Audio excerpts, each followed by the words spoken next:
What's up, everybody? It's your friend Isaac. Welcome back to Big Bike BMX. And today we have a really cool little podcast going. I've got my ride or die homie, Etnies BMX Craig. What's up, Craig? Hey, dude. What's going on, brother? I'm psyched to talk to you, dude. We haven't talked since I got back from San Diego for the Haro ride. We're going to talk about that. You've been busy. And, dude, it's been crazy. Yeah, we had two big ride outs here.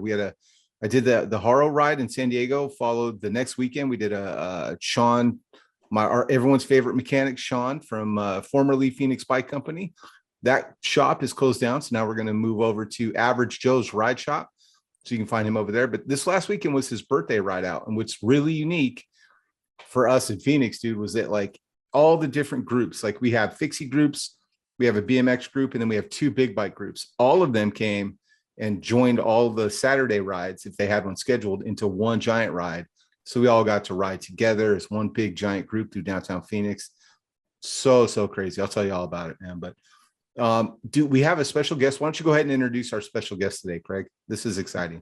Man, you're right. It is a special guest. You guys, ladies and gentlemen of the show here at Big Bike BMX, let's give a big rad welcome to one of the organizers, if not the main organizer for the SDBiking crew down in San Diego, is Royer Horton, everybody. Welcome to the show, Royer. Hey, thanks for having me, you guys. What an awesome deal. Thanks. Dude, I'm psyched. Welcome to the show. Roy, what is your official title? Like, are you like original founding member? Because I just think like when I think San Diego biking, because I talk to you all the time, I just think like Royer San Diego biking. I don't know the whole like politics. I don't want to offend anybody, but like, how did it start, dude? You're one of the founders, I think? I don't know. Tell me. Yeah. So my name's Royer and I'm one of the founders from SDBiking. The other founder is Humko, and he's the other founder. And we just, we started this thing just riding, but the heart and soul of SDBiking is the team members. Yeah. Every single one of them. And we all do this together and it's awesome. Dude, Craig, you got to check this out, dude. So I witnessed something. I don't know if I was supposed to see it. It was like this little like ceremony off to the side after the Haro ride out. But dude, they like, so if you come riding in Phoenix, this is my experience. If you come riding Phoenix and you ride like a ride out, dude, you're part of it. You're part of the Cactus Cruisers or Average Joe's. You're one of us. Yeah. But when I was down there, dude, there's this kid. It's good. What's his real name? Do you know what's his real name, Royer? Which guy are we talking about? It's good. With the Sunday, he just got in. He goes by the name of Wall Thrasher. Period. That's him. Wall Thrasher. Wall Thrasher. Okay, that's his name. We'll go with that. That's cool. But yeah, Wall Thrasher. It's like it's good on Instagram. But I watched like he rode the whole ride, the San Diego Haro ride, and then afterwards he got like voted into being an official team member of SDBiking. Is that right? Yeah, that's correct. Yes, he's been asking to be a member for a few months. We just we have to check out everybody, make sure they're down with the with the riding and hanging out. And yeah, he was willing. So yes, that's so cool, man. So it's like like you're a hang around, you're like a prospect, and then you get voted in. I there's a lot of correlation that I get, but like, dude, it's cool that you have that whole like the whole vetting members and things like that before they're official team members. That's really cool. I like that anybody, because like my dirtbag self just showed up one day like, hey, can I ride with you guys? And you're like, let's go. So everyone's welcome, but then there's that official like SDBiking team. I think that's really cool, man. Yeah, and one of the things that they do well, and Royer, I got to give it to you because the last time you were on our show, it's nothing that people haven't heard, but it's good to hear.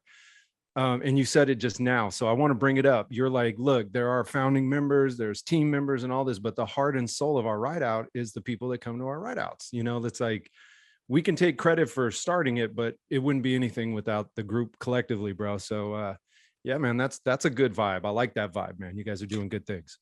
Thank you so much. Yeah, it's straight up. I mean, it's coming from the heart. It's like all the women, all the men, and you know what? The kids, the new generation. We have, young team members, and they're the ones that's going to hold it down. And we love riding. We love it. Yep. And So here's the thing, dude, and this is why I think it's great. And I think we're doing it really well with Bike Life. And I say think like I'm thinking about it, right? Because this has been on my mind a lot.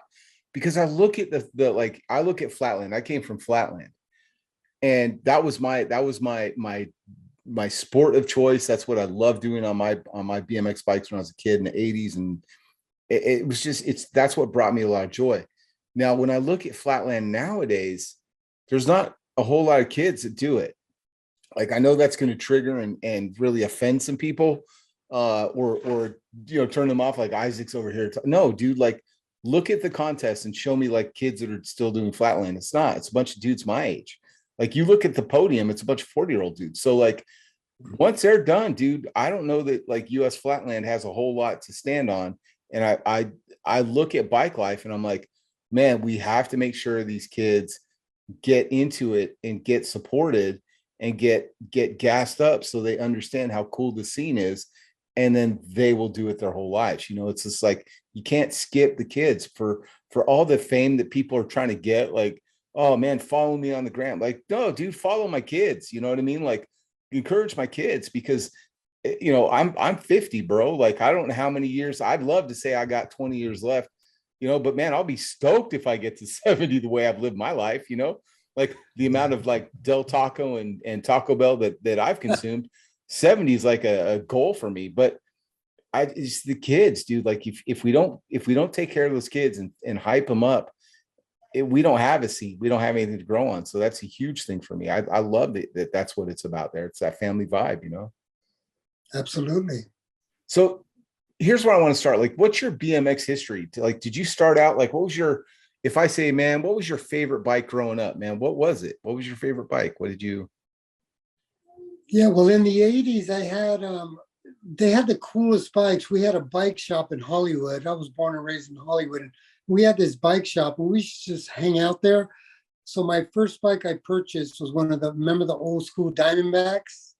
And then we moved over to a red line, and then back then they had the fly cranks, it was just, since the little guys. You had all the classics, man. Was that like Mr. Oriole's bike shop or anything? Or is that not, you know who I'm talking about?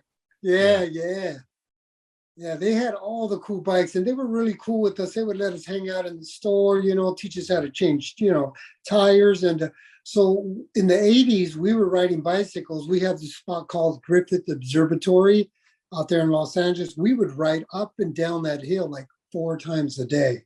What? So we were mobbing. Yeah, since little guys. Yeah.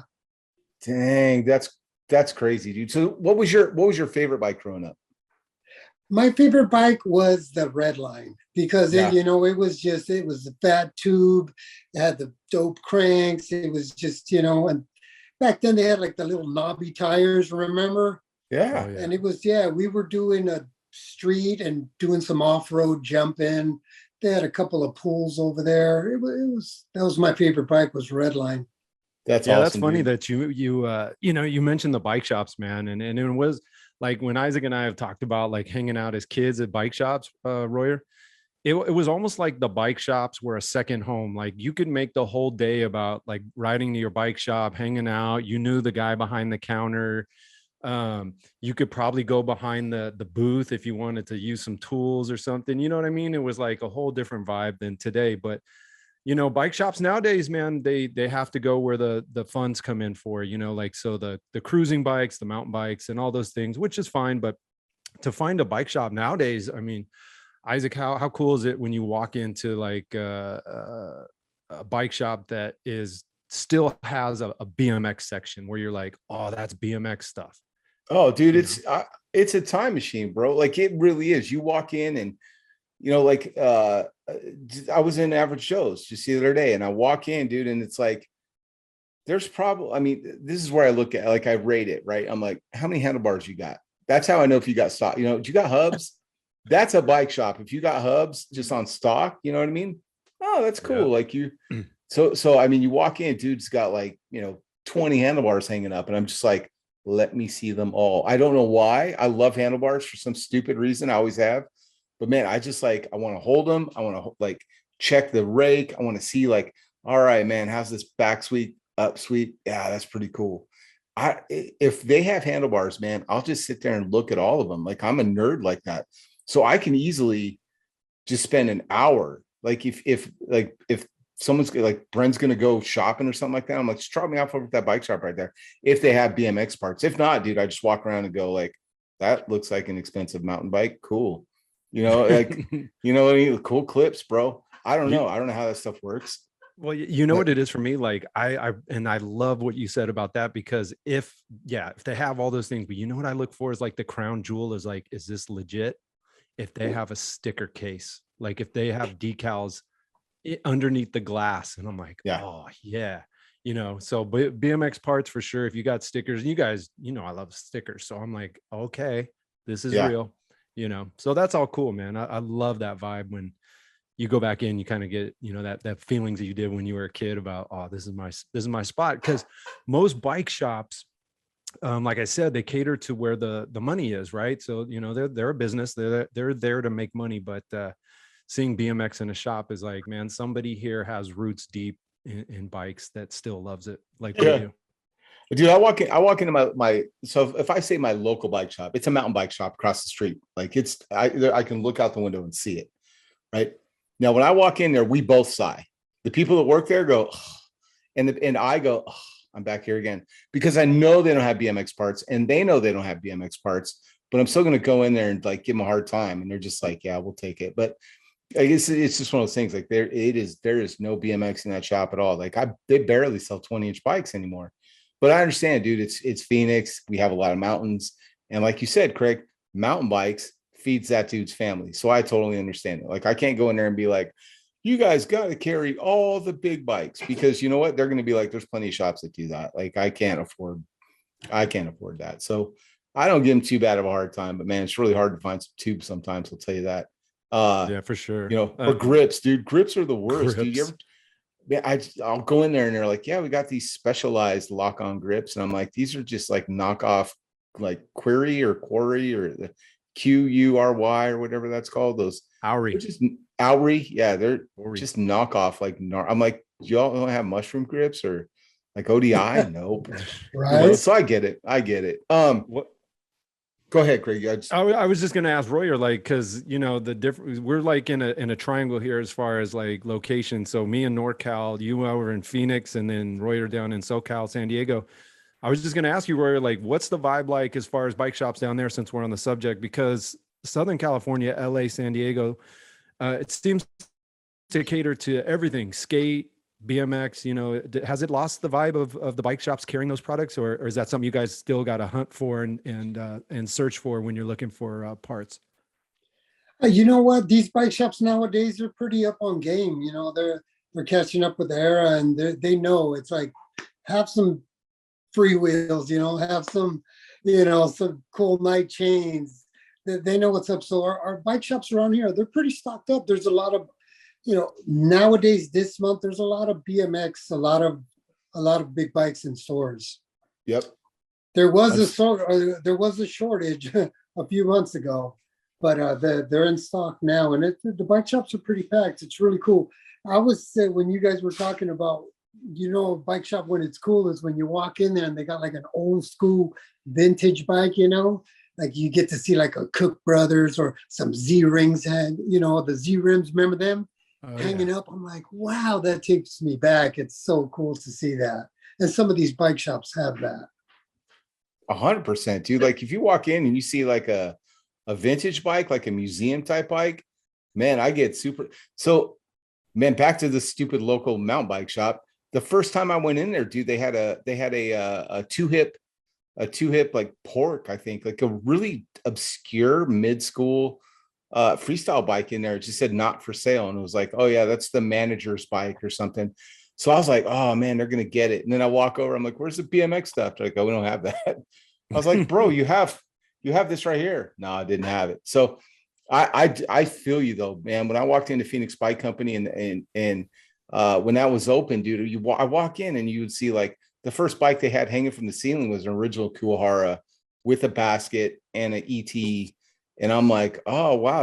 I'm thinking it's a repop, and you get closer and you're like, oh no, dude, that's That's an old, It's the real deal. It's an old one. Yeah. So that kind of stuff, dude. Yeah. You can't help but get jazzed and stoked on that. But, Totally. dude, okay. So Craig, you kind of mentioned, I was just in San Diego, not this last week, and the weekend before, July 2nd. And we went down there for the Bob Haro 40th anniversary ride out. I've posted up the episode. You can see all the footage. I apologize for how choppy some of that footage is, but I was wearing my GoPro around my neck. And I didn't even know I was recording. So half of that is just accidental. Cool. We got it footage. Because I was torn, like Roy, I'll be honest, man. Like I was torn between trying to capture it and like get good footage. But at the same time, I'm also pinching myself because I'm like, I'm riding bikes with like half the Hall of Fame behind us right now.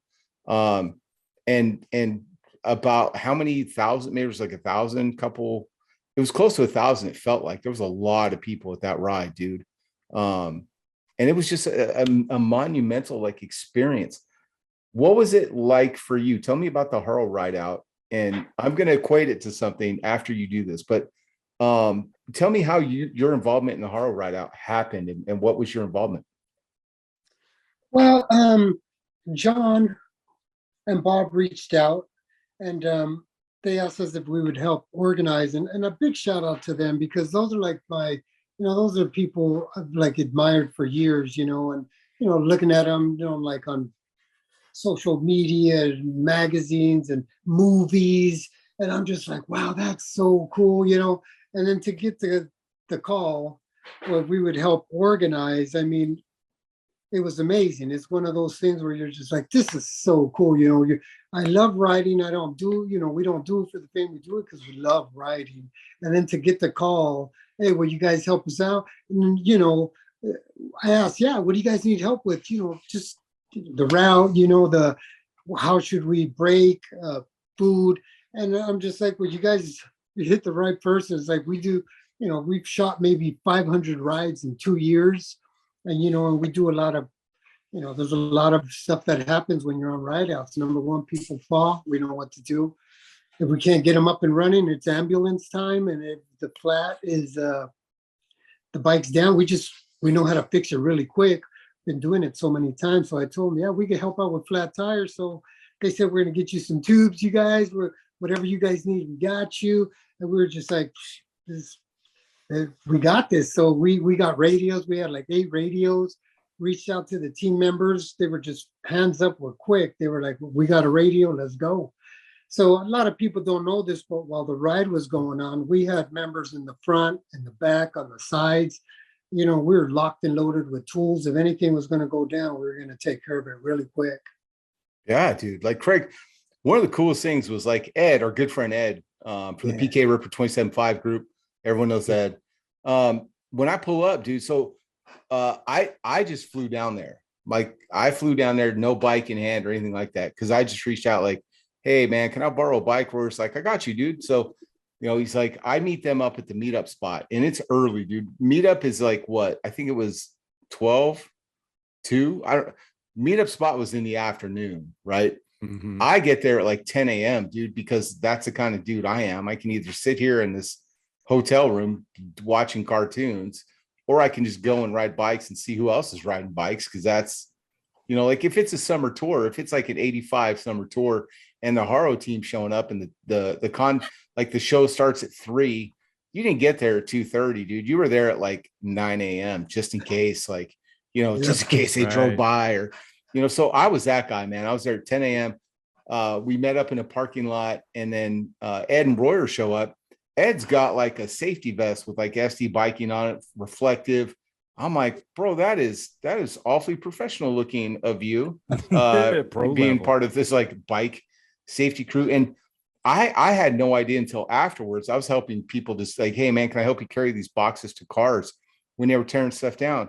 And the Haro guys like, yeah, help me carry this box of tubes over to Royers. Like they just gave SDBiking like, when I'm talking a box, dude, I mean like an awkward to carry box full of like 29-inch tubes in case anybody broke down. Like Haro was just like, oh, we got you. Here's, hundreds. Like I can't stress enough how big this box was, full of tubes. And that to me was like, okay, that's their they're Haro seeing this going like, yep, this is definitely a real thing. And I was so stoked, dude, just personally for Bob and John and whatever Haro executives just happened to be swinging by and saw the photos. I needed them to see that big bikes are not an afterthought. It's not just take your 20 and scale it up and they'll buy it. I wanted them to see like, this is how we are riding your bikes. And that to me was probably one of the coolest things. So it was like a twofold thing, right? Like you're showing off your sport to Haro, and Haro is showing all the love and respect back, giving stuff away. It was just a really cool vibe to experience. But what I wanted to get at, Royer, was what I think these ride outs are like to me. And I was thinking about this weekend when I was riding, because we had a big group ride in Phoenix too. When I was a kid, you would ride with maybe 3, 4, 5 people tops. You know, that was like your local hangout. That's who you rode with every day, every week. Now, fast forward to an adult, dude, or when I was a kid, like you'll see this trophy here. I got this trophy when I was like, I don't know, what year was this, dude?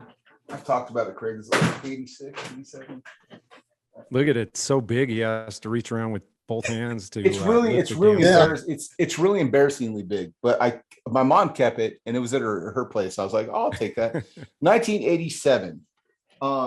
In 1987, there was a flatland contest in Reno, Nevada, and so we go out there, and I'm like, me and my best friend were both entering the contest. We drove out there. My dad drove us, and we just hopped on our bikes at the hotel, went down to the strip in Reno, started riding around. You'll see like 15 bikes. You're like, go that way. That 15 bikes turns into 20, turns into, oh, Jesus, that's Dennis McCoy. Cool. Dennis McCoy jumps in and starts riding with us. And you're like, I see that dude on videos. And then Chris Moeller shows up. And I'm like, oh, okay, this is crazy. I'm riding with all these people that I look up to. And we're just riding bikes. They're riding them the way that we do. And we get to see the way that, like, how good does Chris Moore jump off curbs? Really good. I'll tell you that. He's very good at it. And so it was one of those things, like as a kid, to have that moment to see, like, these are the people that you see in magazines, and you get a ride with them. Fast forward now, if you would have told me then in 1987, Isaac, when you are 50 years old, you are going to ride bikes with Bob Haro and Dave Volker and Brian Blyther and Xavier Mendez, Rich Segure, you're going to go through Mike Buff. I could go on, dude. I could just name drop Pete Augustin. I could keep going. But like everybody was there. Like it was like everybody that was in the magazine in any given month was at this ride out, dude. And so it was like literally being 12 years old again, only I didn't have to lug home an awkward ass trophy. I got to have that experience of just riding and being in the moment and being like, Craig, when I tell you I'm literally 13 years old again, like it was like that, dude. Like I got to where like I met Perry Kramer. I was so nervous I forgot to even introduce myself. He had to come up and be like, hey, dude, you didn't introduce yourself. He yelled at me a little bit, and I'm okay with it. But no, and you don't have to tell me, bro. Like I totally get it. And you know what? That was it's one of those, like, you were a kid, you bought the magazines, or you thumbed through them on the rack and everything, and you were like, how cool would it be to go to a show, or how cool would it be to get this guy to return a letter that I sent him that says, hey, you're my favorite rider. But like you said, fast forward, 35, 40 years, and someone goes, do you want to go ride with these guys? Like you could be in a group and you can be on a bike with them on a bike and go ride. Yeah. Of course you're going to look, that 14-year-old self in you is going to be like, do it. Don't miss this. You've waited for this forever. Oh my God, Craig, you will not believe what dude, you guys, it just dawned on me just a second, Craig. Sorry about that. Dude, you got dogs. It's all good. We all have dogs. Here's the thing, dude. How many times on this show have we talked about Bob Haro working at Molina's, which is now Robbie's in Stockton? I bring it up all the goddamn time. Dude, I was standing face to face with Bob Haro. I forgot to bring it up face to face. Like, I'm the dude that always talks about you being part of Molina's back in the day. Molina's. Dude, I have it like on a text message. Like we've texted about it. Like I've texted with him about it before, but I didn't bring it up when I was staring at him. I should have, dude. It's okay. You were in the moment. And here's the thing, man, that there's something in the universe that saved you from asking that, because you're going to ask him that when he's a guest on the show. Bob, you are so welcome to join us here at Big Bike BMX. And I put in a good word. Yeah, just come on the show and let us know. But no, man, that's just save it, man. That's a moment you're saving for this or something else. Yeah, dude, it was really like that. I mean, Roy, I texted you afterwards. I was like, bro, if I would have told you when you were 13 years old, you're gonna have Bob Haro's phone number, like, would your mind just be blown? Like, you're gonna call, I'm gonna tell you, like, hey, you're gonna have conversations on the phone with Bob Haro. That's pretty legit, dude. What was it like meeting Bob? Because you guys met Bob and John. Like, John's like the salt of the earth guy. Like, John, you guys, if you're listening to this, you keep hearing us say Bob and John. It's Bob Haro, John Buultjens, he was a brand manager at Haro for a long, long time, still helping him out, still doing rad stuff for them, helping with these bike releases. John Buultjens also was the guy, you've seen him on our show about 50 times. He's been on the podcast a lot. He was the gentleman from the Ride movie based off of his life. Yes. He had the ultimate Haro collection that he sold and bought a house with the money. I mean, dude knows his Haro history. He protects Haro as much as you do if you are a Haro fan. So that's who we're talking about. What was it like meeting them, Royer? Like, what was that like? Honestly, it was like mind blowing, you guys, to me. You know, as a young kid, always riding. You know, back in the days when I was riding my Cook brothers, I was always like in love with the BMX life, and to meet them, it was something else for me, because I get the call, then I'm in person with them, and then I'm in front of them, and then we're talking, and these guys are like really down to earth, solid, good people. And I'm just like, and then you know what? They're talking about, we're going to be on our bike and we're going to ride. And I'm like, and they're riding too. It was awesome. Yeah. Yeah. You know what else is pretty dope too? I want to like circle back on something, Royer and Isaac. Check this out. Like, Haro, you know, they're the key brand in this whole thing. You know, they're like, hey, we're going to put this on to celebrate this milestone, right? The 40th anniversary of their bike, the Freestyler. But they didn't just say, well, we're going to go out there and we're going to try to wing this. We're going to see if we can manage a route and manage a safety element and all these things. And then we'll just try to wing a catering or food. No, dude, they were like, let's get the right people involved. Let's make this successful. Let's make this an experience, man. And so they called you, obviously, down in Southern California. You're one of the most prominent, one of the most successful ride-out organizations down there. So I like that part, dude. I like the fact that when people say, hey, we ride as one, it's not just a t-shirt. It's really like a community, like everybody says. And they're like, man, let's get the right people involved. So when people come out for this, dude, we can have this experience that people will take away from it. Like, that was so awesome. Not like, oh, this didn't work right. Oh, they didn't know where they were going. Oh, we were hungry, or whatever the case, right? Mm-hmm. So, I mean, Isaac, to you, that has to be something that you don't think about unless it goes bad. But then again, like, Haro was like, man, let's do it right. Yeah. I mean, for me, dude, I'll be honest, like, the fact that Haro is in San Diego, that's where they're headquartered, and they reached out to the club, right, in San Diego that could help organize that and has the most experience with it. And the people there, dude, I mean, it's like, they know they're good people. They see the good stuff that come out of like riding and the positivity with a positive club. It only makes sense. Excuse me, guys, this burp. It only makes sense to involve like your locals. And I thought there's a couple things that out of that statement, dude, that just really kind of level setted me as far as like, where's like this community going. And it was like John going, yeah, man, I would love to get some help from local ride out crews. And what I know he did, I know he went to a birthday ride with SDBiking and scouted out what's it like to ride with those guys. And so once he was like, dude, I need to get involved with that. And so that just made sense. I love that part of it. And then the We Ride as One, I'll be honest, man, this is the first like ride out that I've gone to since the SE sponsorship happened, where it wasn't an SE sanctioned, sponsored, or SE event. So I literally was like, Todd, man, I want to go to this thing with like the Bob Haro ride out. is that cool? And he's like, he acted like I was crazy. He's just like, bro, we ride one, dude. He's like, it's not a t-shirt. You know, it's like, here's Todd. Yeah, man, we ride one. You know what I mean? Like, you know how he talks real fast. Oh, yeah. And like, he's like, yeah, man, we ride one. I was like, okay, cool, right on. So to me, that gave me like full, like, I can just be myself. And that was good. I didn't have to be anything but just 12-year-old Isaac on my, you know, that just happens to be, I happen to ride for SE. I'm at this event because I want to show everybody how dope this ride is and what it's like to ride with all these legends. And so, like, for me, that's where that slogan became more than just a sticker or a t-shirt. And so I'll be honest, dude, I swear to God, every time I put that t-shirt on, it means a little bit more. I read it when I'm grabbing it. You know, I'm like 8 o'clock in the morning, tired of shit, waking up, going to work, I'm like, oh, it's a red t-shirt. What's it say on it? No bad words. Cool. I can wear it to work. And I'll look at it and it literally just, it's a bar. It says we ride as one. I'm like, yep, we do. Boom. And I just paused. And that to me was like another thing that makes me excited about the sport that I'm in and the people that are behind, you know, this industry right now. The Todd Lyons, the John Buultjens, the crews that are basically driving the sport.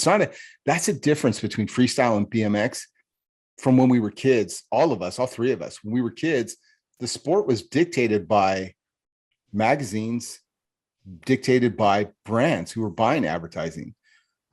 Our sport, bike life, is dictated by Royer, by you, by me, by everyone listening to this that's ever gone, parked in a parking lot, took your bike off of your car or rode there, met a bunch of people you didn't know before that, and walked away with like your new best friends.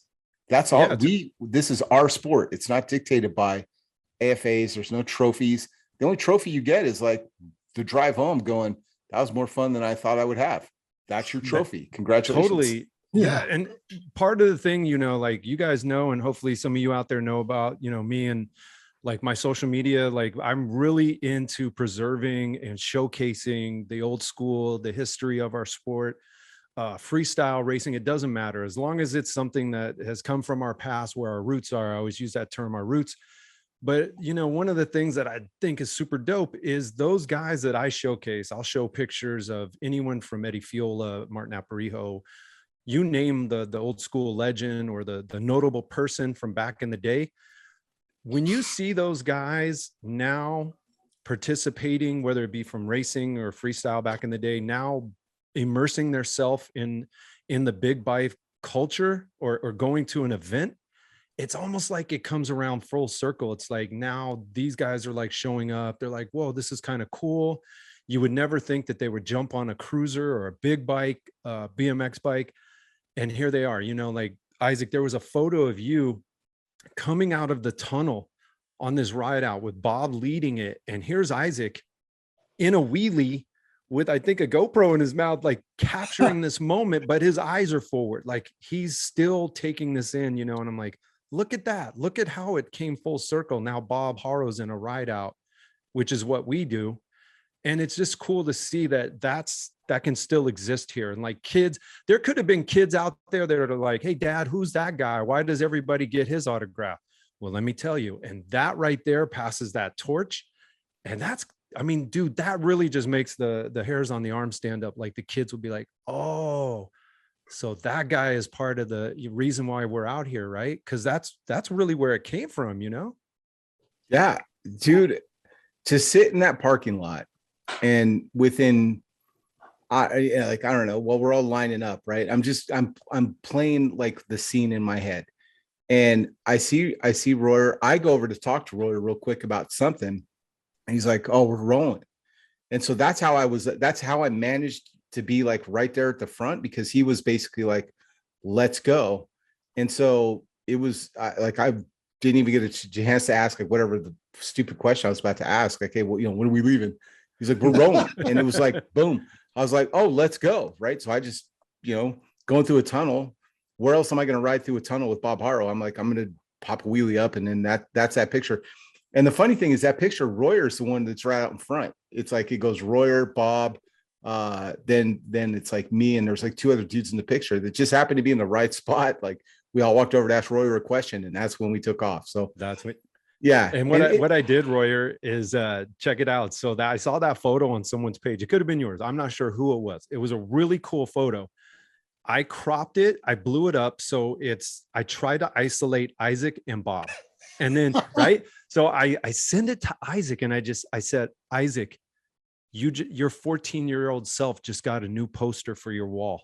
Yeah. Like I was thinking out of it, like from my vantage point, like, dude, if I would have, like Isaac always, he poses this scenario to me all the time, but I was thinking like, if Isaac was 14 and I said, hey dude, I'm going to post a picture I'm going to make a poster of you and Bob Haro riding together. What do you think? Like that's the moment, right? Like I was super hyped for Isaac, man. So you guys, dude, I mean, that's awesome. I'll post a picture up on my Instagram, and I'll tag like everybody, and it'll be easy to spot. I appreciate it, dude.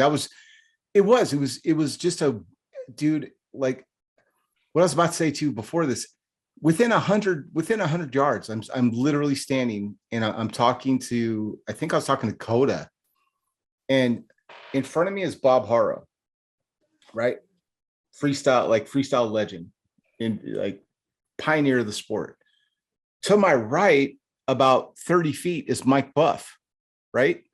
I mean, in one, and then you got Brian Blyther, Xavier, right? It's like all these people right there, dude. And PK Ripper was there, Perry Kramer was there, all within, like, looking around, dude. You couldn't turn your head and not see that. And I'm like, the birthplace of BMX is right here in this parking lot in Oceanside. And people driving by the freeway, looking down, seeing all these bikes, no clue.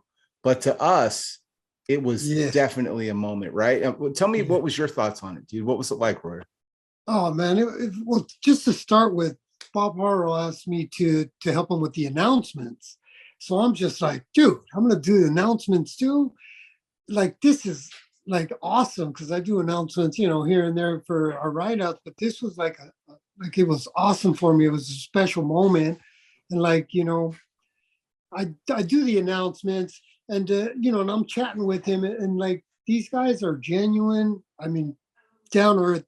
This is the way he laid it out. He was like, I'm going to get a banner. He did a banner. It said welcome riders. So he thought of all the riders, which I admired, because it's all about us riding together as Bike Life family. So I thought that was really cool. And then he offered me, they were so nice. They were like, we want to offer you this, we want to give you that. I go, I want to do this for free. This is what we do. We ride and we don't want nothing. We're going to do it for you. He was like, no, you know what? And then I got the call that they were going to donate freaking like one of a kind, a 20-inch, freestyler Haro, and signed by the man himself. He signed it right there on the spot. So he gifted us, he gave it to the team. And we were just so proud of that moment. And they just went all out, man. They bought food, you guys, drinks. And you know what? They were throwing out swag, shirts, hats. It was a real deal, man. And I was feeling really good about it, to like you guys were saying, to be riding with these men and women that are like mind-blowing. Yeah. Yeah, dude. That's exactly the way I would say that I felt about it. It was a fun ride. Like hanging out afterwards was, like you said, Pete, it was like free food, free pizza. Like it was like, go over, get a raffle ticket. They were giving away, like, they gave away the bike that Bob rode, a 26-inch Haro, like a 2024 Haro Master with a disc brake. Didn't know that was coming out. But it was interesting. Like they gave that away, gave one of those 200 limited edition helmets from Bell. And the cool thing about that, dude, there was a dude that flew from the UK, all the way from the UK. He comes every year to ride with SDBiking. He loves those dudes. He's an old school freestyler. He's an old dude. Him and his, I think it was his wife. I'm making a huge assumption, but he was with a woman that also had a British accent. So they were there. This was like their trip. They come out every year. They heard about the Haro Rideout, so they flew out and did it now instead of when they normally did. So they got to ride the Haro Rideout. They were having people like from SD. It was so funny, dude. Like they were having SDBiking members sign like a number plate. Yes. And I'm Oh, like, that's awesome. I'm literally looking at like Hall of Famers, and they're over here like, Royer, can you sign my number plate? And I'm like, that's amazing, dude. That to me was so special. Like they were in it for the bike life. And you know, he's there, he wins the helmet. So he gets this helmet, and Bob signed it. And you're like, dude, that you came all the way from the UK and legit won a helmet. That's rad. That's such that is cool. I was so excited for that dude, that he's the one that won it of all people. Hey, what do you guys think of this? So, and Royer, check this out. Me and or Isaac and I, we always seem to be bringing up on our shows when it comes up. We talk about the validation of our scene, right? Like we want to be recognized as a scene, just like freestyle, just like racing was, like bike life, ride outs, the whole thing, right? What do you guys think of this? The fact that Haro, who, yes, they have a big bike lineup, but, and I'm just going to say this, I'll put it out there. This came from me. They have not been a huge participant as a brand, right? In the bike life world. Yes, they have the bikes. I'm not downing them or dissing them, but here they are going, you know what? We have something special we want to celebrate. And, you know, maybe they could have done a bowl sesh or a flatland sesh at a big, you know, parking lot somewhere, but they're like, let's do a ride out. Let's celebrate this 20-inch bike by going on a big bike ride out. Not to say that you couldn't bring any size bike. That's not my point. The fact that they decided to go with the ride out culture to bring people together to celebrate this. Like, what do you guys like? I want to know from you, Royer, and then Isaac, like, what do you think about that? And like the validation of our community, of our scene with Haro doing this big event with the bike life culture? Royer, go first, because I do have opinions. You know what? I thought it was straight awesome, straight amazing for them to get down and roll with the locals and just straight do it. It wasn't an easy ride. We put in some miles. And yeah, another thing I want to say is they did reach out to us, but I do not want to leave out any of the local crews, all solo riders, all the kids, all the families, and all the supporters that made that ride happen. Because without them, there wouldn't be a ride. And I just wanted to make sure I said that because I respect everybody, and it was just amazing for us to get together, so many different people from all types of walks in life, and just get back to where it's centered, that we have a special place in our heart, and that's riding our BMX bikes. And it was amazing, man. I thought it was pretty kick-ass how they pulled that off. And of course, you know, reaching out to us was just that, what can I say, like a cherry on top. It was amazing, man. It was really breathtaking. And all the team members were really stoked. Yeah, I mean, I was stoked, and I was just like a dude that flew out to ride there. You know what I mean? Like that's what it was like.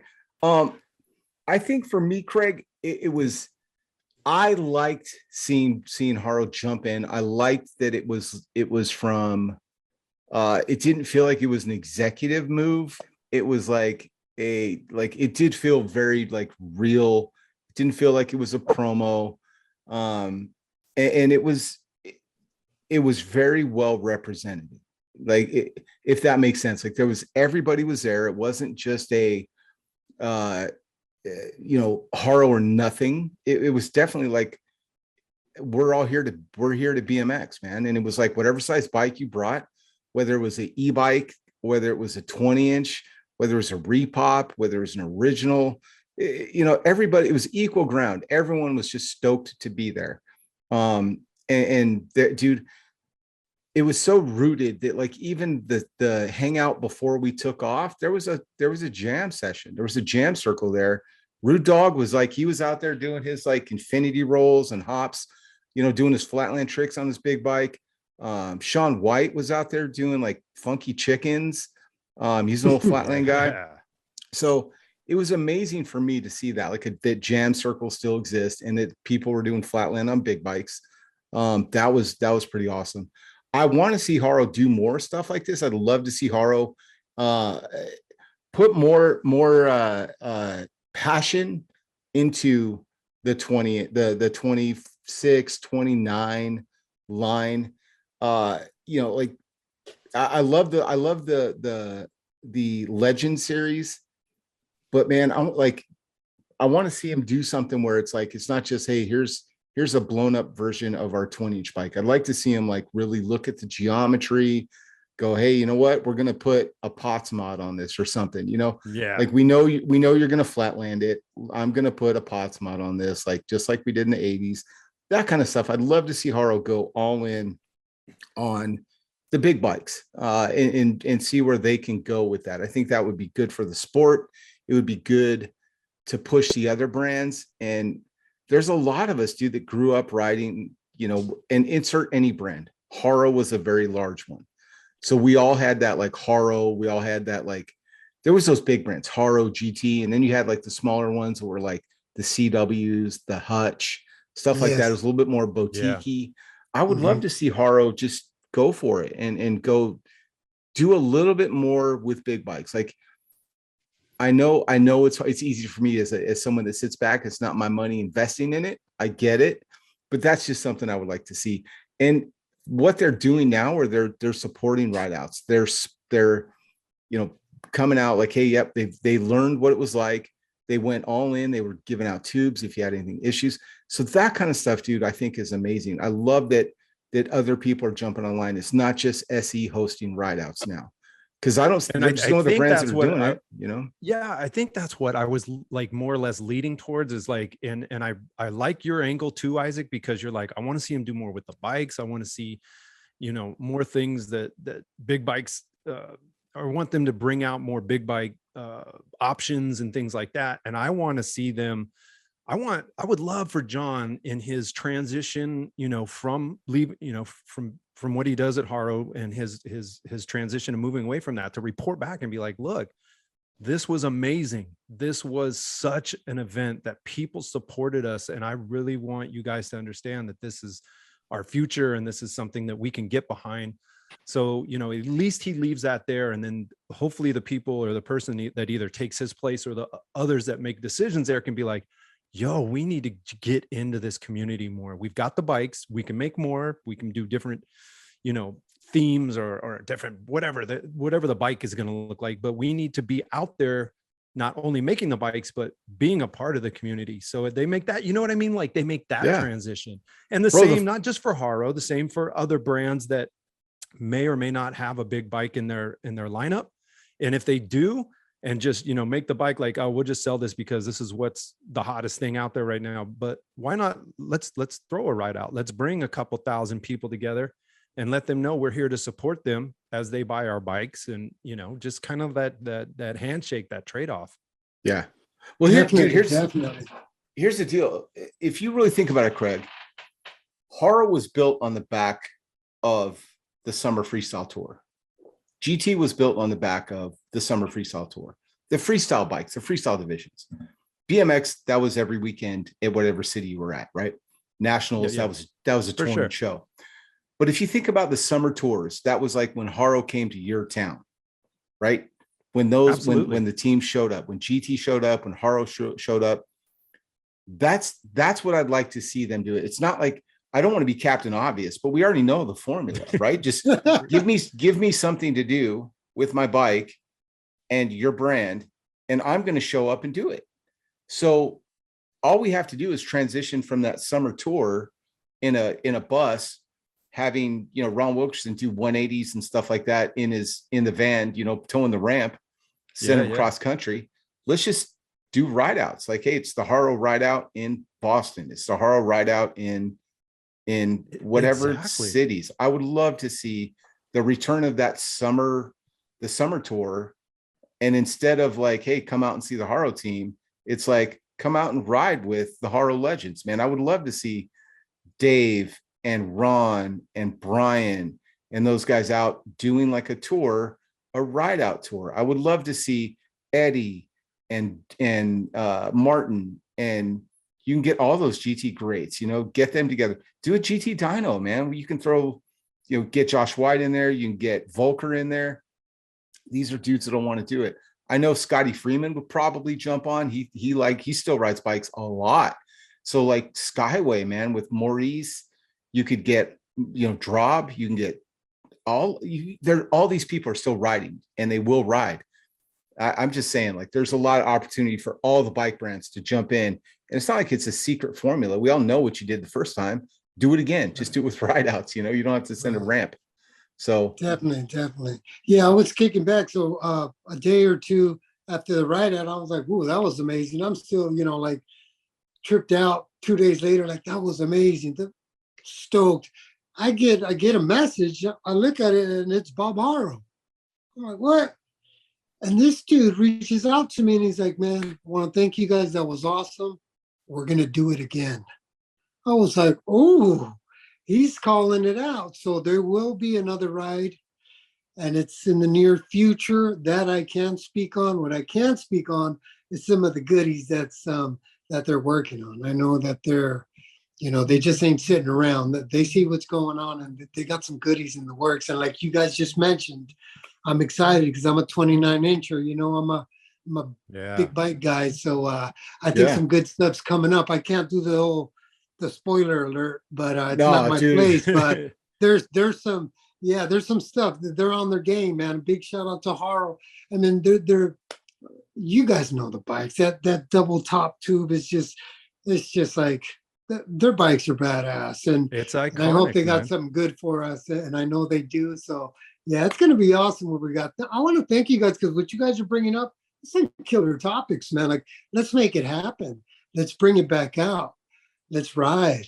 Let the brands come out. You know what I'm saying? Let's do 100%, dude. Like, here's the thing, brand, like, we'll support them. Like, we as riders, we'll support these brands if they come out and do something. Like, you don't have to do a whole lot. Be honest with you. Like, we don't ask for a whole lot. We're pretty self-contained. We're pretty self-managed. Like, we've got along for the last 10 years without a whole lot of brand involvement.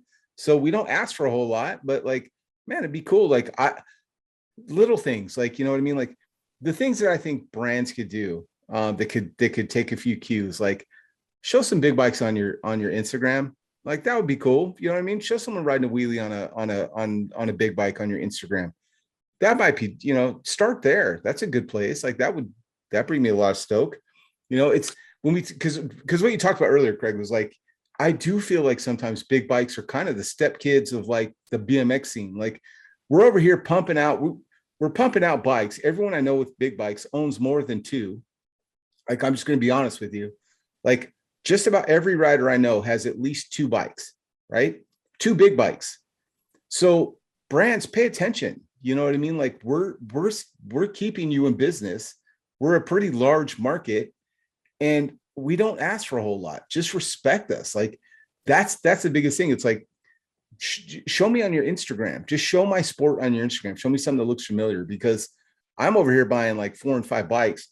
And just show what you're doing. Show the community. Show the sport.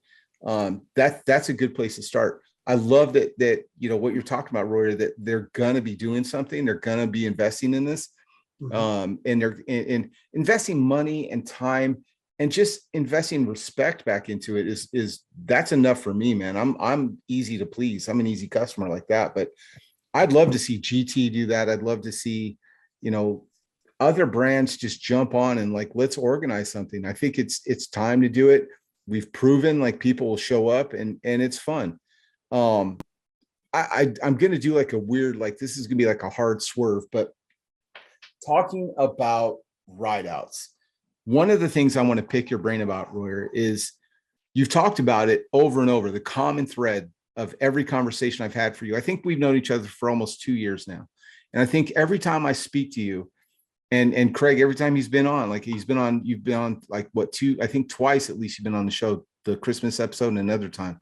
When we talk about community, it always starts with the people and the riders, and it's not us, it's them, kind of a thing where it's like the people that founded this ride out group are the least of the importance of these groups. Now you live in a city that has lots of groups. I'm going to give you a scenario that I run into here in Phoenix, and I want to get your idea of ways that we can make this happen. So I would say Phoenix is an up and coming ride out spot. We are growing and we're getting big. Now, what happens is we've got local bike shops that have been running the same route, the same ride outs every other week, for example. Like every other Saturday, there's a particular place that runs like a ride out. Then you've got another shop that is a big bike. Okay, the one shop is mostly a 20-inch. Another big bike shop, they've started doing every Saturday do a ride. And then we've got like non-shop, just group people that are like, hey, I want to ride on Saturday. So what happens is we all end up overlapping and overbooking on a specific day. And then me, as someone that just wants to go and ride, I have to, it's like you have to pick your friend, who you're gonna offend by going to someone else's ride out, right? And it puts your community in kind of an awkward spot. Like, man, and what's worse, dude, is I've been on rides where we pass the other group and we're all like, oh, hey, what's up? You know, and some people dip out and go to that ride, some dip off of their ride and go with us. But like this last weekend in Phoenix, all of us rode and we all came together one night. Everyone showed up. What are some things that you can help me and anyone that's listening to this that has that overlap issue or is just trying to start a local scene? If you could talk on those 2 points, like starting a scene and then, or starting organizing, because one of the things I can't do is plan my own birthday party. It's literally impossible for me to do. I can't. Like my ride out flyer for the Big Bike BMX birthday was a Sharpie on a napkin, and I just took a picture of it. People are like, do you have a flyer? Pfft, there's your flyer. I can't. I'm horrible at organizing. I'll stress out, and I'll just like, it'll be, here's Isaac's ride out. Isaac's not even coming because now I'm just too stressed out. I don't want to deal with it. That's my life. Help me and other people in my scenario, because the two questions I get asked a lot about are, no one rides in my area. How do I start a ride out? How do I start a scene in my city? That's the number one question I get. The follow-up then is, after you start that, how do you keep everybody unified? Hardest question I've ever asked anybody. Go ahead. Wow, that's a heavy question there. And you know, the way we did it is for anybody out there that's wanting to know how to do it, I mean, they follow. I mean, as people want to ride, so they will find you. We start off with 2, take off this way. One person's going to see you. Then it'll be 4 people. Then it'll be 10. Then it'll be 15. Then you got 30 people. Then you do it the next week. So what we did was we created called a calendar ride. So it's a Taco Tuesday. It's every Tuesday, and it starts at 5. We roll out at 6. And a big shout out to BC, Derek, Smashley, everybody that helps with that ride. Everybody helps. So it's a calendar ride. And what happens is that we take off on time and we come back. So it's organized, and we know what time it is, where it's at. But as the BMX scene has grown, there's more people doing it. So then we have our Wednesday ride and our Thursday ride, and that's some serious stuff you brought up, Isaac, because it's not only going on over there. I think it's going on everywhere. The BMX bike life world has grown so much, and it's one resentment starts another ride. And I'm not even going to get into that. All I want to get into is just positive vibes and what we do to stay alive and to move forward. And what we do is we just keep a calendar ride, and we ride, and whoever wants to go on a different ride on the same day, have a good time. Just pedal and smile while you're doing it. Yep. And that's why we're SDBiking as a club, because we can stand on our own 2 feet, and that's the way it goes. But that's how we do it. So if anybody's trying to start a ride, just 2-3 people, even 2 people, just get together, go for a ride, do a couple of laps. We figured out that a 17 mile is a good pay, good miles to put in, 15-minute break, then a 30-minute to get some food. and then circle back, try to be back 3 o'clock because people got to work the next day. So we try to be back by, 9:30, 10 o'clock at night. And then we just repeat the thing throughout the week, and it's exciting. But yeah, man. I can't imagine. Craig, do you have three do you have 3 rideouts in a week where you live? Yeah. So that's what I was going to bring up. And so I think what's really cool about this conversation is that, being that I mentioned earlier, we're in 3 different parts of the West Coast, right? Like down in San Diego, I can only imagine it's San Diego. I used to live there, bro. It's a huge area. There's room for everyone. If you like Roy was saying, if you want to do their ride on Tuesday or their calendar Taco Tuesday ride, or you want to go to their Wednesday, Thursday, be their guest. Come on with it. If you got something else to go. Up here, there's not enough days in the week to go, okay, tonight's your ride, you get tomorrow, you get Wednesday. Everyone's got a certain ride, and it's like, well, which one do I want to go to? And I could see your point too, Isaac, because you live, like, your scene is so, it's compact. And it seems to me, I'm only making an assumption. No, it is. It is. It's so compact that, there's like maybe 3-4 rideouts within a 10 square mile or 20 square mile area.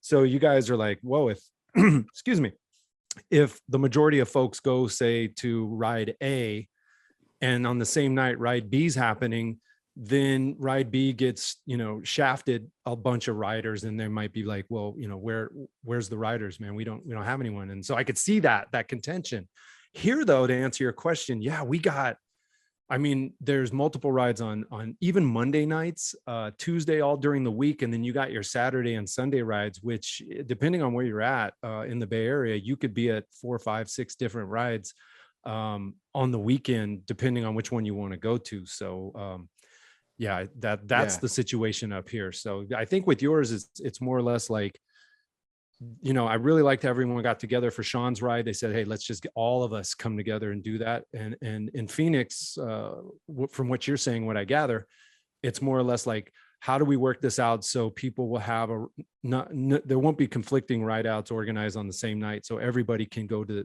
this person or this group's ride, and then have the chance to go somewhere else on the next day. And then there's no contentions between the clubs, right? Let me describe my scene, and both of you chime in and let me know what you think.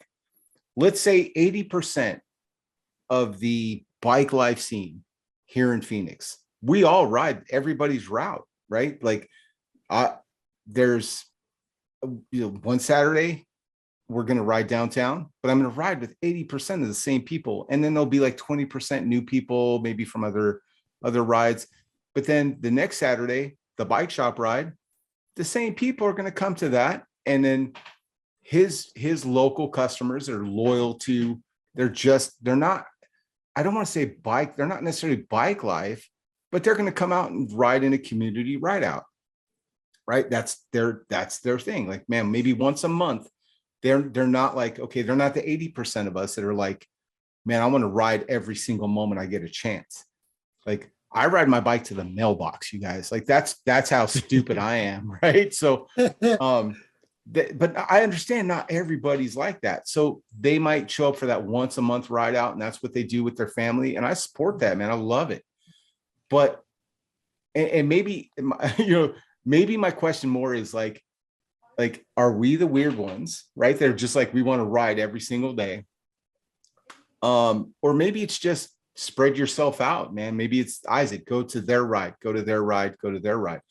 It's because here it's not an ego-based thing. I need to be real clear. It's not an ego-based. Right. There's nobody like, he scheduled over me. No, it's us riders going, damn it, now I have to pick. Right. It's right. The riders that are going like, oh man. So there's no drama. Everyone gets along. Like this, like we'll say Sean's ride, right? Like Gilbert, who runs Copper State BMX, he's the Bassett guy. He has all those custom nice bikes. He came out and he rides with Cactus Cruisers. He rides with Average Joes. He rides with all the bike shops. I ride with whoever's organized and whoever has the route that, full transparency, whatever Bren says, like, I feel like riding that. I'm like, cool, because I'm married to you and that's my life outside of bikes. And so whatever you want to ride, babe, do you want to go ride the river walk out in Tempe? We'll go to that ride. You want to cruise around downtown? We'll go to that ride. you want to roll around Scottsdale on Saturday night and roll through Old Town with all the crazy bars? Let's go. Like I let her dictate where we're going to ride because that's my life. That's the way I make my decisions. But if we have different rideouts in different locations, it does dwindle down the pack a bit, where it's like, instead of riding with 500 people, which is fun, that's where I get, man, that energy, you can't top it. I guess let me level set. I'm chasing that like big ride out scene where it's like everywhere you turn, halfway through the ride, you saw someone you didn't even know was in the parking lot when you left. That kind of stuff gets me psyched. I love it. And so, and there's nothing like riding past people and hearing them go, oh, I wish I would have brought my bike out. I didn't know, like you can hear them like as you ride by, like, man, look at all those bikes. That looks fun. And you can just look back and go, it is, follow at so-and-so, you know what I mean? Come ride with us next Saturday. So with that situation where it's the same people riding in the same spots, any suggestions you would have for that? Or is it just, man, just ride, have fun?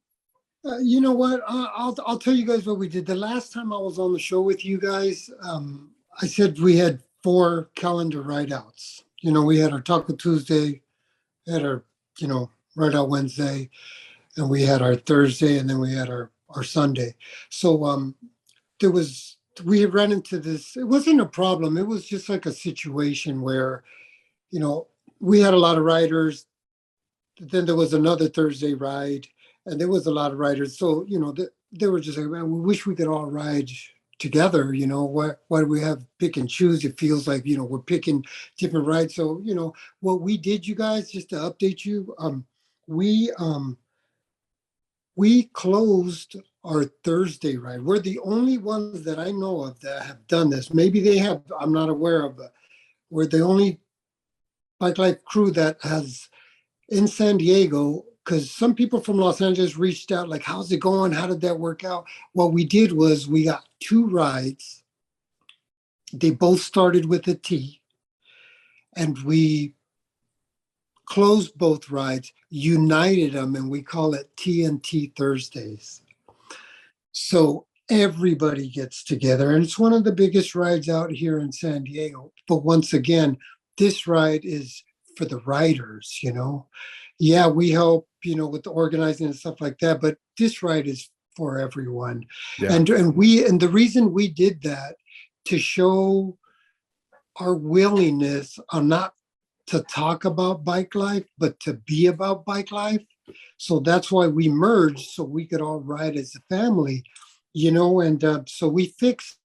And I think we did a hell of a good job, and it continues to be an awesome ride on Thursday. But, like I was saying, the BMX world has grown so big, now we have another one on this date, and it's just, it goes on. And the only thing we could say is we united to show the love of bike life for Thursday. And we have a calendar ride Tuesday, Wednesday, and Sunday. And if you guys want to roll, let's roll. We're going to have a good time. And if you got other ride outs to go, ride with a smile, man, because we're just, all that matters is that we're on our bikes, we're pedaling, and we're just having fun.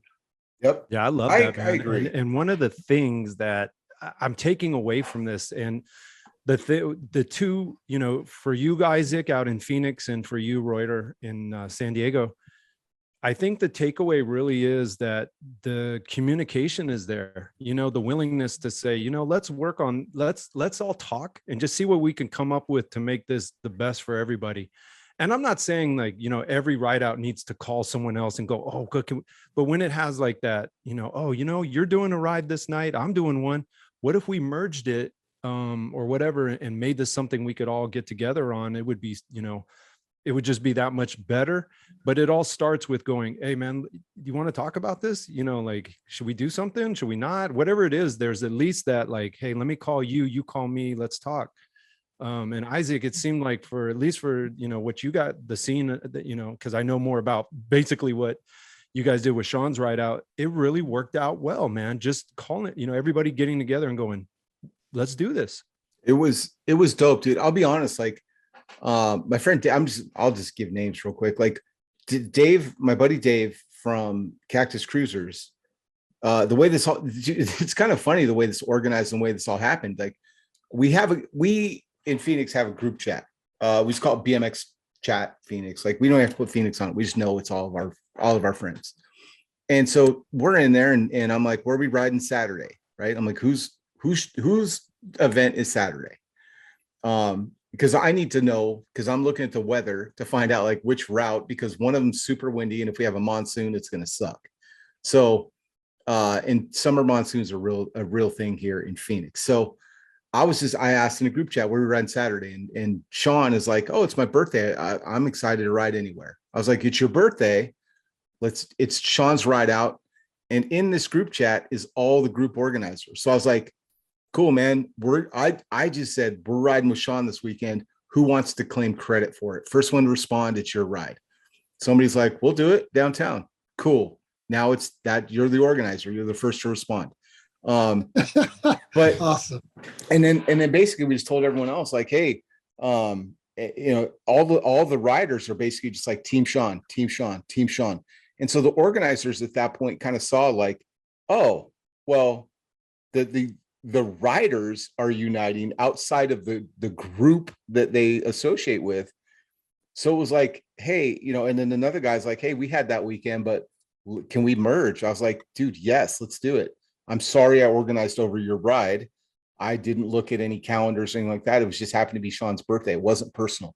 So letting them know like, hey, dude, this was not a personal thing. No one's trying to snub you. Please come and ride. And we will shout you out. We'll have you stand out front of the announcements. And so the cool thing about that I was getting at with this long ass story, dude, was the person that organized the route was from the Fixie group that rides here. I've never even rode with them. I know him. I've seen him. I follow him on Instagram. But the Fixie squad was the group that like led the pack. They led the ride out. They did our route. It was amazing. And all the other like bike shop crews showed up, bike shop rideouts, like Unity Rideshop came. They merged with us. Cactus Cruisers was the one that claimed it. But Average Joe's is where Sean works. They also hold rideouts. They merged their Saturday ride with it. Everybody showed up. And it was beautiful. So now I'm high off of that. I'm like, dude, let's go. Because this was the one time in my year and a half of doing ride outs down here in Phoenix where I got to ride with all my friends in the same spot. Besides like my birthday, Craig, when you came out for the birthday ride out 7 months ago, right? Yeah. That was like a special event where everyone came. But dude, it was just phenomenal seeing all of that. And to me, that's where I got super psyched. So I'm like, man, I don't care who gets credit. And this is what's great. Like the egos that we don't have, like, I don't see an ego from like the San Diego folks. And I'm not even saying SDBiking. I'm talking like anyone that rides there. It's like, and when I say who rides there, I'm thinking of like Rudy, Rude Dog, like South O Fester. You know, like June snubbed me a little bit this last time. I didn't get any pets or licks. You didn't bring any treats, dude? I had no treats, but man, I really felt like South O June, the ride out dog, and I bonded in Santa Cruz, and she's moved on. And I get it. I don't have, my beard isn't as good as it was in Santa Cruz. So she's moved on, but it's just Coda, like people like Coda. I mean, just it's not about like who you are, where you're from. It's where you're at right now, where you're pedaling your bike and who you're pedaling it with. And that's what got me stoked about going down to this Haro ride was like, I mean, No Panics was out. San Diego Biking was out. A dude from England was out. Haro corporate people were out. Mike Buff and Volker. It was like, there was no ego there at all. It was just like, we're all here to ride bikes, you know? Isn't that what, yeah. And isn't that what bike life, and when you think about it from a higher level, isn't that what it's really all about? Isn't it about saying nobody's not welcome, but the opposite, like everybody can come join this. There's no skill level requirement. There's no bike requirement. There's no person requirement, meaning, you know, we don't make it a thing that you can't be here. It's a thing about inclusion. It's a thing about everybody's welcome, you know. So with your situation, Isaac, with everyone, I mean, you got the Fixie crew running a Bike Life ride out. It's like all these people who you wouldn't have been able to ride with unless you went on their night. Now they're all there on one night. That's Bike Life. That's, to me, that's what's Bike Life. Everybody's ride, everybody welcome. And, you know, and if anybody's out there listening right now who's having challenges, you've got the same situations going on, where whether it be like in Phoenix or not, or wherever you're at, if you can understand that, you know, it's all about inclusion. And if you have those challenges, maybe pick up the phone or get on somebody's DM and say, yo, you know, we could have a conversation and let's see if we could bring everybody together. Because that's really what this is all about. Absolutely. Yep. Absolutely. Yeah, find elders out there that are like in the bike life scene and been doing it for a minute. Ask them for help. Reach out to send a message to SDBiking and be like, hey, you know, what can I do to start? Like, this is my group. Like, first of all, shout out your group, man. I would love to see your crew. You send me a picture of your crew. You tag me in a picture of your ride out crew. I'm going to share it I'll share it as a story. Reach out to people like Royer. Reach out to like Ed. Reach out to anybody like South Oak Fester. I'm just using names that I know will reply to you and give you good advice, right? I'm giving you names of my friends that will help you because they love biking as much as you do. So reach out to those big groups that you see on Instagram. Reach out to that 4130 Subway series. The Instagram profiles of the accounts that you see doing big ride outs, send them a message and just say, hey, I live in blank and I could really use some help understanding how I could grow my scene. And I would wager quite a bit, dude, that not a single one of those bike life crews that have big, like monthly, weekly ride outs is not going to reply to you or brush you off or anything like that. The people that I know that run those scenes are going to bend over backwards to try and help you get set up the way that they are. It's just the way people are. Absolutely. That's how it goes with the DMs. You know, we get a DM, hey, let's do a collaboration. It's just like, let's get together as Bike Life. That's what it is. So we've been doing that lately, doing, you know, collaborations. They come here and then we, you know, return the favor. Like we're shooting out there, you know, we're shooting out there to Whittier, you know, 2 weeks from now, team's going out to Santa Barbara.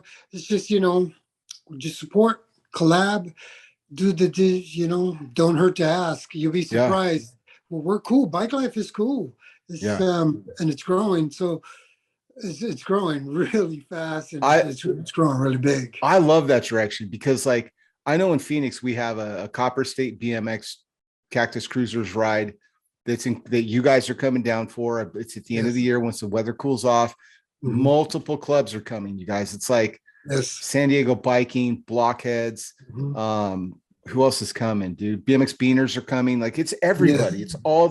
It's the heavy hitter crowds from like California are going to come. Big shout out to all the bike crews too. Big shout out to all of them. Yeah. Everybody's so awesome. It's just amazing to see all the cuts, the jerseys, the people getting together. It's like family. You see the kids. It's amazing, man. I love it. It's incredible. I do. I absolutely love it. Craig, we're gonna wrap this up, Royer, because I told you I'd have you for an hour, and I'm looking at the clock. We've been on an hour and a half, so I'm gonna let you go so you can finish. But I know it goes fast, right? Yeah. Whoa. But and just because I want to have you back on, I want your wife to kill me, so that's why I'm going to let you get off here real quick. So, but dude, Craig, do you see this? Do you see that kind of stuff happening up in NorCal where you see? Because I'm kind of seeing it now. Like, there was an announcement this week about the Santa Cruz Maniacs. You texted me right away. You're like, bro, check this out. Santa Cruz Maniacs is going to merge with Santos Sunday. That's big news in bike life. The Santa Cruz Rideout is going to be in San Leandro with Jacob Santos and Santos Sunday. They're going to merge those two rides. We're talking about it here in Phoenix. Do you see it anywhere else, Craig? Do you see that being something that you think is going to take off? I do. And it's not that I think it will take off. I think it's there. I think it's living and breathing already. Like Royer said, man, and like you're seeing out in Phoenix, the mutual support for each other goes beyond somebody wanting to protect their local scene. If Santa Cruz, and again, I'm not trying to say I'm stating facts, but it's just my observation. If Santa Cruz can't happen because of issues going on in their local community or with their government, whatever, they're going to be welcome somewhere else. Someone's going to say, you know what, if you're having trouble this year, come on over. We'll take care of you. We can collectively get together. We will make this a double awesome experience, because we're going to have you come to our location, and we're going to make this a ride out of epic proportions, twice the people, twice the fun, or greater, you know what I mean? But when people are in need, there's people there to say, I got you. I got your back. I see it here all over the place. It's a great feeling. It's a great vibe. I'm really, honestly proud to be a part of this scene. I do love the roots, the old school stuff, the freestyle, the racing and all that stuff still lives within my heart. But the fact that we live on, we move on and we create something new that all of us have pride in. And we're so happy to be a part of it, that if we see anybody that's saying, look, I need some help, whether it be organizing a ride, whether it be fixing a bike, whether it be to provide a route or safety team or anything, someone's there to go, I got you.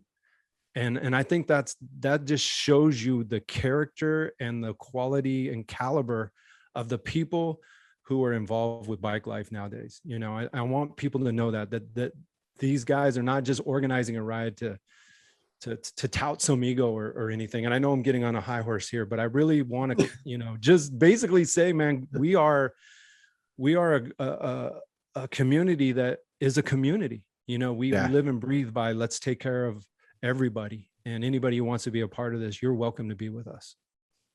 Absolutely, man. Absolutely.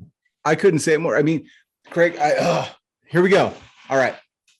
I know this is, you guys, Royer, I always try and wrap, and we're going to be here another hour. I'm just going to tell you, dude, like this is what we do.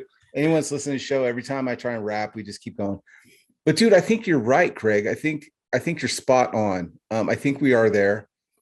I think you're right that, like, we just talked to Jeff from the SE Island Rideout, and Galveston is trying to get us Bike Life all to go to Galveston because they see the dollars that we spend, and it's easy for them to go, hey, you know what? These bikes are going to come. We'll block some streets off for them. We're going to welcome them because they see the monetary value of, like, flying into Galveston, all the hotels getting booked, and if we do it every year. I mean, as a city planner, as a city manager, if I can get you hooked on coming to my city every month or every year as your summer vacation, and I hook your kids, but dude, I'm going to bring my kids out to Galveston. They're going to see all the pier. They're going to see all the water slides and all the rides. And maybe they have a fond memory. And now when they have kids, my grandkids will end up going to Galveston to go because of a ride out that I took them to when they were 14. Yeah, and to me, go ahead. I think there's two parts to that. There is something like that where you have an attraction or a city that says, look, we can, like Isaac said, we can, there's a financial gain from this. We're a tourist attraction. We're a tourist island. And this would bring thousands of people, which will help our bottom line. But then you have someone like the gentleman that organized the ride out that's like, he owns a bike shop. He loves bikes. So it's a win-win for not only the city and the attraction, but it's a win for someone who's saying, look, I want to do this. I want to bring people here to show them what I get to be a part of in this very beautiful place, because I want you to experience what it's like to be on a bike here. I want you to ride and have fun. Absolutely. So everybody wins on all those fronts, Yep. I think it would be a little more sus for me if it was just some city manager going, how can we make money off these people? That to me would be a little bit more suspect. But the fact that there's an actual bike rider, bike shop owner, someone who really loves bikes, helping to make it happen, not only for the city, but to bring awesomeness and stoke to the bike life world or people on bikes. Yeah. That's a win for everyone. Yeah, I agree. I totally agree. I mean, you look at that and the common thread too, that I keep coming back to. The first time we interviewed Tom Loughran, right, from Santa Cruz Maniacs, he's the organizer for Santa Cruz. We interviewed him a year and a half ago, man, and the whole theme of that was like, how did you do Santa Cruz? How do you get that many people to come and build a community around your city that people travel to. And he had one of the simplest yet most beautiful answers that I could have heard. He says, organize your rides like you don't live there. Organize your ride for the people that are coming to see your city. So when like we looked at, like, if you look at and I think about that all the time we go riding. Like when I went to San Diego the first time for the Anniversary Rideout, basically it was like Rick from the PK Ripper group, Rick Leonberger. Yes, sir. And Ed and Royer, we all rode the first half of this ride out, and then they go, hey, they're going to continue on the route that we always do. We're going to take you around the harbor. We want you to see the ocean, and we want you to see our city. So here's me and Bren, dude, riding with the whole pack, riding through like the San Diego Zoo. It wasn't San Diego, it was SeaWorld. Dude, we rode right in front of the gates of SeaWorld. Like, they stopped cars pulling into the gates for us to roll through. And I'm like, that's SeaWorld. I can say I rode a wheelie in SeaWorld. Technically, where else am I going to do that? And then we just got, and we rode around and we saw the city. And then going to Santa Cruz last year, you know, it was like a tour. It was just like, you got to see all these spots. I happen to know where a lot of the spots are in Santa Cruz because, like, I'm a nerd for like Lost Boys, and I knew some of those filming locations where we were riding. I'm like, yep, they filmed Lost Boys right here. Yep, that's the mural from the opening. Dude, credits. you knew it all. I got an education. I was pointing it out, dude. So to me, that was fascinating. And then, you know, going to Galveston the same way, when you described, like, oh, we're going to show you the bay side and we're going to show you the ocean side of our island. And I'm like, that's dope. I can't get over that. And I love that's the angle that the successful rideouts go with. It's like, let me show you these things. Let's show you this tour. The day we were in San Diego, they did the Scott tribute ride, and Perry was there. And they went to all of like the spots around Indio, places like that. And Perry's out there giving like a history lesson to people. Like, hey, see that building? That was where the original SE, you know, that was the original SE headquarters. You know, I'm making this up, but I'm saying, like, I saw him talking to people, just giving history. And to me, that was just fascinating. And what a cool experience. Like, it was more than a ride out. It was more than a gathering. And it was more than a history lesson. It was like all those things in one. And I thought that was so dope. And you know, this weekend, seeing, you know, in the moment of the Haro ride, talking about what's that guy, Wall Basher? It's good. Yeah. Wall Basher. Like, riding, if you look at my Haro footage, you'll see that guy just doing like crazy jumps off of every curb as we're riding down the street, you know, and you're like, that's BMX, dude. That's what we all did. That's what we're all doing now. And it's just full circle. The beauty of it, of this long ass rant that I'm on, is this. We, Craig, Royer, and probably most of the people listening to our podcast have lived through the birth and the rise and the eventual fall of, let's say, freestyle, through old school 80s. Maybe it was mid school, right? So we've watched the way that our scene blew up, and we also watched how our scene died. And there's enough people talking about how freestyle died and how we all just stopped doing it. And so I think we have a different perspective of what we're experiencing now. Every day that I can get the mail on my PK and have that 5 minutes of like, I'm a kid, there's no Zoom meetings right now, there's no email, I just get to pedal my bike to a destination, do what I have to do, and pedal back.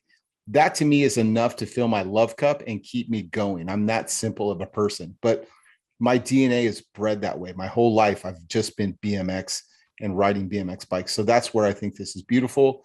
And that's why I'm so obsessed with rideouts, because I look at our future and I see us fixing the mistakes that we've made and that we as riders saw brands make. And so now it's almost like, you know, brands are supplying the parts for us, but they're not driving it anymore. We are. And I love that. I'd love to see brands get more involved, but I just love that, like, bike life is so pure because it's not about contests. There's no AFA, there's no ABA, USA BMX. I mean, racing, you can tell if there's a first and a second place. Like that's who crosses first, right? That makes sense. But in freestyle and bike life, the competition and seeing like what tricks people are doing, that's all subjective.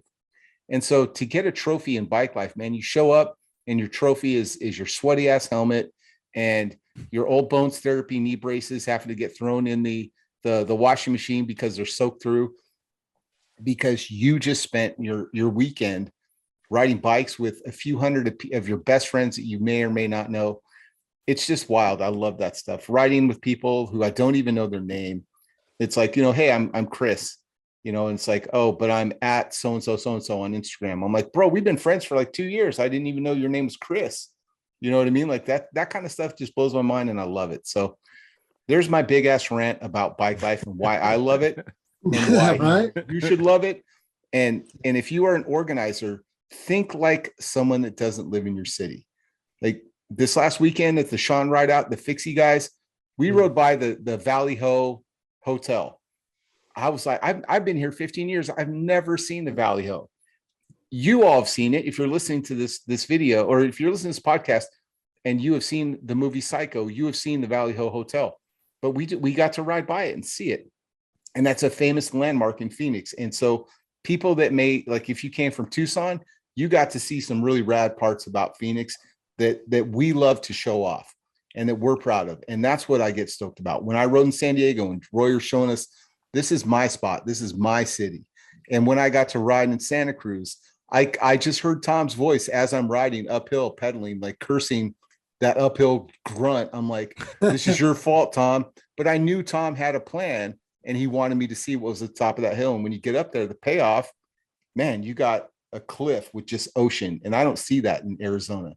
So thank you to everyone that organizes these things and shows us cool stuff about your city. That's the coolest part of traveling and doing what you and I do get to do, Craig. Like there's people like Royer that ride there's a ride out every day in San Diego. I'm lucky, I'm blessed. I get to travel to these other places and experience your city at the same time, living day to day in Phoenix and getting to ride with my homies that are riding out with me every day. So I just love that is part of my experience. And it's almost global at this point. Like there's no magazines anymore. There's none of that, but I still, you get to follow the people. You get to see doing rad stuff all over the world. La Plaga,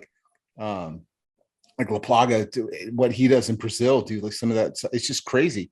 There's no reason I should know what he's doing that, like wheelies on the head tube. Like that's crazy, dude. I love that I have access to the internet and I can see what people are doing from old to young. It's beautiful. So thank you to everyone that organizes these things. Thanks for coming out and doing this for us at Ride, man. So that's my love letter to you, Royer. Thanks for all you're doing, bro. And so thank you to San Diego. Big time. I'm so happy you got to meet the old wall basher. That dude, Gooden, he's a good dude. And the way he rides his bike, it brings me joy just to watch him get down like that, I love it. This was awesome, man. This 40th anniversary Bob Haro Rideout was just one of many. I feel it. And what was one of the coolest highlights of that? I got to meet Sir Bob Haro. He was there. His dad was there, you guys. Check that out. Yeah. How old is his dad too? He told us how old he was. Well, he's old, dude.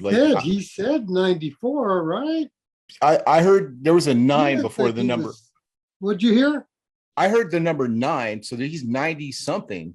Yeah, he said 94, but he looked like he was 75, ready to jump on a BMX bike. He was dude. Yeah, dude. Oh, dude, look at Bob. Bob looks young as shit too. I'll be honest with you. He is young. He's in his prime. He was hauling ass. Dude, yeah, that was bro, Craig, 14 mile. I'd say 14.2 miles all uphill. I'm just gonna tell you that right now. The whole thing was uphill, bro. I'm not even gonna lie. I'm not lying to anybody. And props those 20. I rode next to that dude with the black, he had a Gary Turner shirt on. He's a Flatland guy. I see him at Hamels all the time. I see him in Hamel clips all the time. Flatland guy. Sean. There was a bunch of guys out there. Who was the dude with the black cowboy hat I think he was riding a GT, but he had a Gary Turner shirt. Man, I rode next to that guy. And dude, we get to the top of one of those hills. Dude, yeah. I see him all the time on flatland videos, and here he is climbing this hill, dude, with me. My knee's barking at me, dude, just yelling at me. My dislocated knee, dude, from like a couple years ago. I'm halfway up this hill, dude, and I'm like, Jesus, take the wheel, help me out.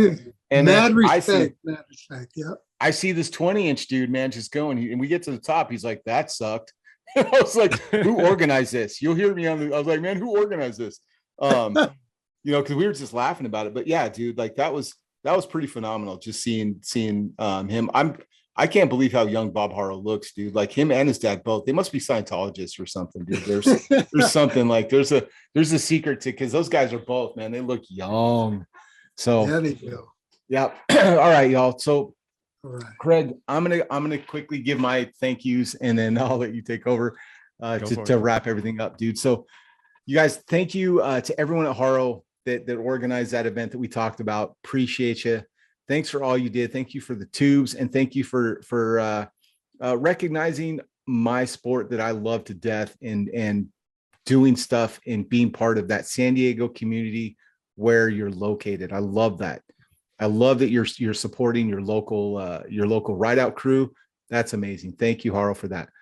Royer and everybody. I can't name everybody's name, but because I'll offend everybody. Like, you didn't say my name. But I will tell you, like, everybody that I've ever come in contact from SDBiking has always been pure and genuine, and just like salt of the earth, give you the shirt off their back type crew. And I love that you have that membership that we were talking about earlier, that you vet people, because riding that jersey means something. And I think that's so special and so cool that you've built that community around San Diego, and that you're so welcoming to everybody else. Thank you to Royer. But more importantly, thank you to everybody that I ran into that had that pink or blue and black bike skull on their helmet, on their hat, on their head tube. Thank you for making that ride so dope, and for being who you are, and for bike life in that SoCal. And then just thank you all for listening to us ramble and rant about BMX. Thank you for sticking through and finding big bikes. And welcome, if you're new to this, like, you're part of the family. If you have a big bike, or you're looking for a big bike, man, this is the spot. We're going to have fun, and we're going to do it right this time. Not that we did it wrong in the 80s, but we learned from our mistakes. And if we can look back and see where we fucked up, we can find out how to fix it in the future and how to keep this thing going. Because as long as we keep egos and we keep names and clout and all of that, as long as bike life wins, if you have to make a decision and it's at all based on someone recognizing you for your effort, rethink what you're doing, because you got to think about the people that you're doing it for. Think about the people that are going to ride with you that aren't your friends, that are going to show up and learn about you, your city.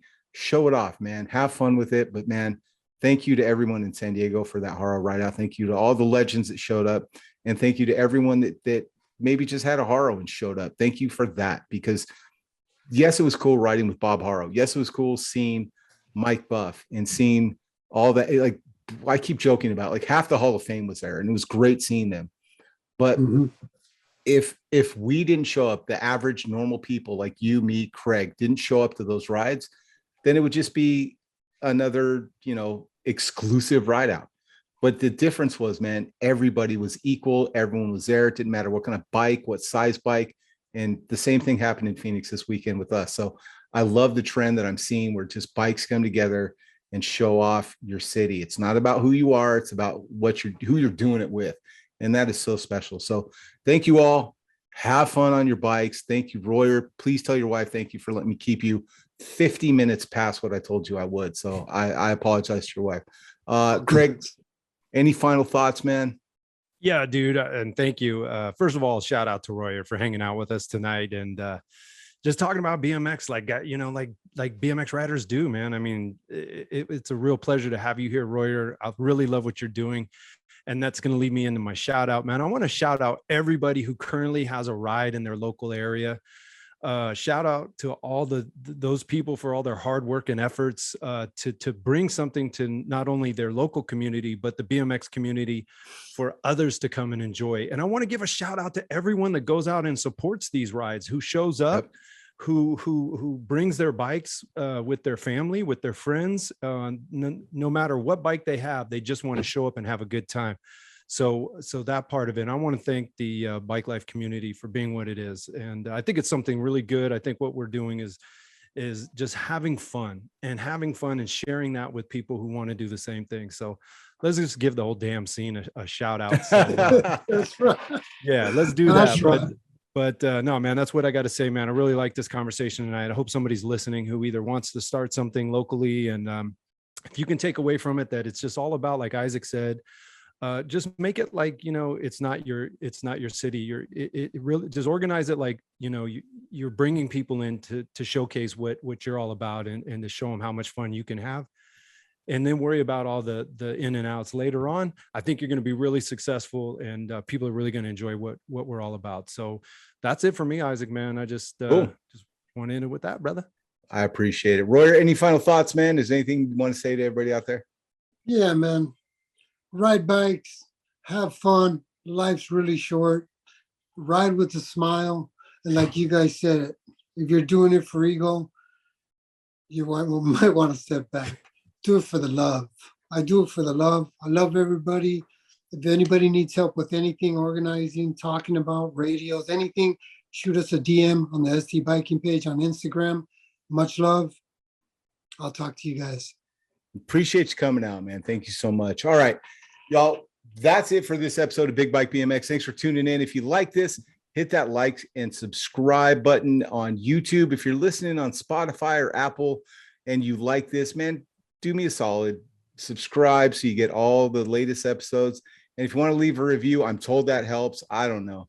But yeah, just, man, say something, tell your friends about it, share it with your best BMX buddy.